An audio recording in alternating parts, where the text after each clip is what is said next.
Anand Mahindra, Vice Chairman and Managing Director of M&M. Mr. Mahindra, thanks very much for talking to us the day before the WEF meeting kicks off. This theme resonates with you as well in some sense, because in last year's meeting, the meeting that you do at the beginning of every year to set the sort of tone for M&M also was a 3R dominated meeting.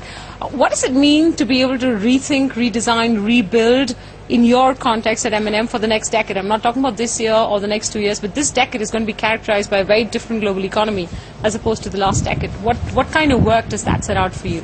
Well, I'm very glad that my 3 R's came 1 year before, and we have visual evidence in the form of your interview right here last year. Very similar. If you remember, what I had said was reboot, reinvent and reignite, and in a sense it could be really paraphrasing the same thing. So we're prepared for this new decade that will emerge, and for which the WEF here is preparing. Rethink really means that a whole number of old models of economic policies, of financial regulation, of the way in which businessmen monitor themselves, all that has got to be rechanged or rethought. In other words, they are saying, think about your fundamental underlying propositions to everything you do. And then once you do that, once you create a tabula rasa, so to speak, in your mind, then you have to redesign. You have to redesign in order to build for that new world, or to put onto that new clean slate. And I hope that this conference does get down to that level, and that we don't spend time only arguing about how to rethink things and get into ideological battles. If we get beyond that and start talking about the actual redesigning of mechanisms, the redesigning of regulations, that would be very useful. Rebuild, I think, is a question of execution. I don't believe that's the job of Davos or the WEF. What WEF wants is dialogue, conversation, rethinking and redesigning, and then going out and executing. So I believe rebuild is more an instruction and a clarion call rather than something you're going to see accomplished here. You asked about what does it mean for Mahindra? Yeah. Well, as I said, we have a 1 year head start on this game plan, so to speak. It means that we have to re-look at every value proposition we have. What are people going to want? Do we focus on people's needs as opposed to their wants, which what we were thinking of doing earlier? Do we have to go back to frugal engineering and frugal innovation? Is that going to be the mantra? How do we deploy it in a more judicious manner? And finally, implementation, I think, is the common thread always. There's nothing different about rebuilding. One is always building. You're always destroying the old, building the new. So I think the third R is not really something we will agonize about. It's the first two that Mahindra will be focusing on. You've often spoken of how at M&M you're working towards a federation premium as opposed to a conglomerate discount. My question to you is, right now your business is obviously dominated by auto. Over the next 10 years, do you see businesses like IT become an equal part in terms of their contribution to revenue? What's the shape and the sort of the contribution of the group likely to be 5, 7, 8 years down the line? How are you planning that? As you know, I'm asked this question very often. Questions about what size group do you want to have 10 years from now? What is the share of revenue going to be? Okay, yeah. And I really believe that half the fun in my job is not trying to pin things down to that level of metrics. What you want is a template. You want to have a federation, a diversified federation that embodies a certain common set of values, that embodies entrepreneurship, that grows on India's growth, and so on. And then let the best person win, man or woman. Let the best man or woman win. So, in fact, this year it's very interesting, or this quarter. We had our board meeting just yesterday in Mumbai. And last year, the IT sector had way surpassed the automotive and farm business in terms of both revenue and profit. This quarter, it's the automotive and farm equipment sector that is back to being more than 60% of the pie. And there were literally whoops in the air by those sectors. So I love that race. I love that competitiveness. Why should we presume that IT will be larger? Why should I presume that? I would love people to go in there and prove everyone wrong. The question is, have you unleashed entrepreneurialism and growth? And then let the chips fall where they may. Okay, you've also spoken about previously of one of your newer interests, and that is solar energy. How are you going to go about doing any of that? Why I'm asking you this question is not to pin you down on which specific new businesses are you looking at over the course of the next 10 years, but to better understand whether at the end of this decade is M&M going to be a very different collection of businesses as opposed to how we see it today, or will auto always dominate everything you do? Well, it could be any of the above. It could be auto continuing to dominate. It could be a whole new slew of businesses that are coming out and have stolen the limelight. It might be a judicious mix. Well, you mentioned solar energy, renewables, for example. This is being done under the aegis of the new internal private equity department called Mahindra Partners. And they have been doing work, in fact, for a good 18 months now in research into how we come out with a plan for solar energy. I'm not sure you read this, but I think about that time, about a year ago, I wrote an editorial in the Times of India about my belief in what they call concentrated solar power and how that could be a mother lode for India. We could be a Saudi Arabia of solar energy, for example. That was a very tentative look at it. And since then, they've been working on this template. We have some plans which are underway, nothing that I could reveal or excite you with right now. Thank you. But certainly we have a great intent.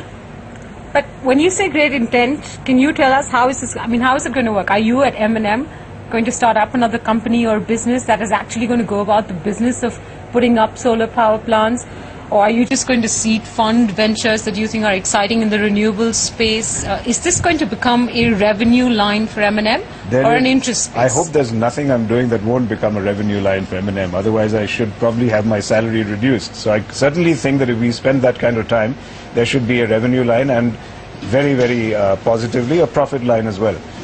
Which one could it be? That's exactly what we are looking into right now. Should we be integrators? Should we be developers? Should we put up the plants? Which technologies should we bet on? Should we bet on a slew of technologies? The one thing we are finding out is that there is no hard and fast roadmap today.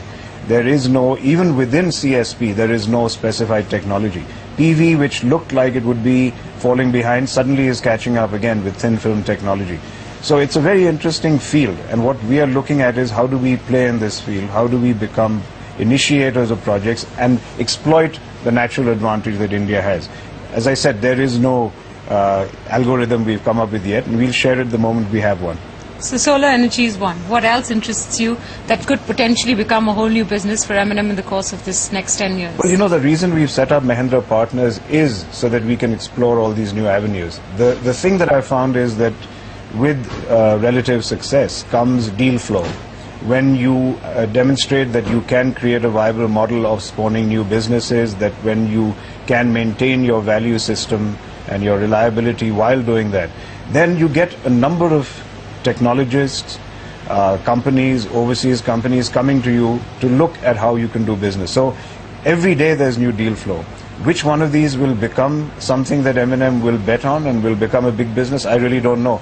And that's the fun of going to work every day. Give me at least the spaces that you're interested in. You know, because when you say anything, everything comes in. What we look at is whether it is going to be something we can scale up, that could be material, that has a place either in India or globally for us to create some traction through comparative advantage, use the ecosystem of M&M. We have a whole slew of things, a template that you overlay, and then you say, well, this one looks more promising and this is what we'll pursue. That's how Mahindra Partners is working. So it's a very exciting area right now, and I wish I could... So you won't tell me which one of those businesses looks most promising? I wish I could give you a scoop in the snow right here, but I don't have one. It's not going to happen. Apologize, no. All right. We've just come out of an interesting earnings season, or at least are still coming out of an interesting earnings season. So I'd like to put a few India-specific questions to you before I get back to the 10-year theme. You've had some flack from analysts on what you did at Tech Mahindra, reporting different revenue lines differently as opposed to what you did the year before.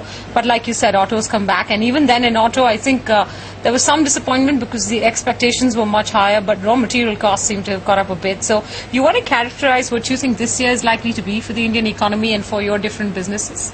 Well, you started with very specific ones about the analysts. I think, yes, it is ironical that you show a tenfold growth in profits and you disappoint the market.